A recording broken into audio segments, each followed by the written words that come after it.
staan hier by 'n kapelletjie waar ek sopas mense getrou het. En hierdie kapelletjie of gebouetjie is nou hierdie jaar 100 jaar oud. En terwyl ek hier staan toe, besef ek hoe groot rol sekere goed in ons lewens speel en hoe groot rol die geskiedenis speel gister en hoe groot rol die toekoms speel môre. Maar ek en jy lewe baie keer net vir die môre wat nog moet kom. Ek dink nou maar net aan die mense wat beplan het in hierdie troue, al die reëlings wat hulle moes deurgaan, al die goed wat hulle beplan het, hulle sien so uit na die dag, en partykeer as 'n mens in die dag kom, dan is dit so 'n warboel, jy vergeet amper om die moment te geniet.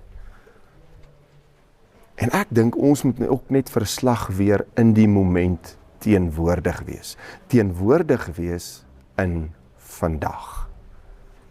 En toe het ek die teks vir hulle aangehaal uit 'n prediker uit wat sê, geniet die lewe met die man of vrou wat jy lief het. Ek en jy in ons verhoudings is so baie keer daar en ons stel dit uit. Ek sal môre my verhouding werk, ek sal môre vergewe, ek sal môre met my vrou praat, ek sal môre my kinders hanteer op so en so 'n manier.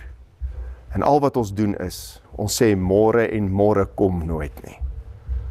Vandag, hier en nou kan jy 'n verskil maak deur liefde uit te deel aan die mense wat jy lief het.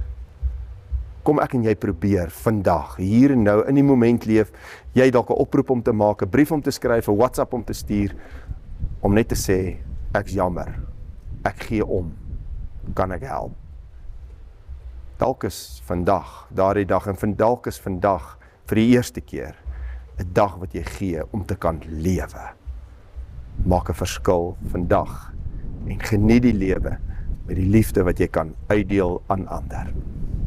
Kom ons bid saam. Ons almagtige God, Hemelse Vader, ons sê vir U dankie dat ons vandag hier kan wees, dat ons in hierdie moment kan wees en dat ons hierdie oordeenking kan na luister.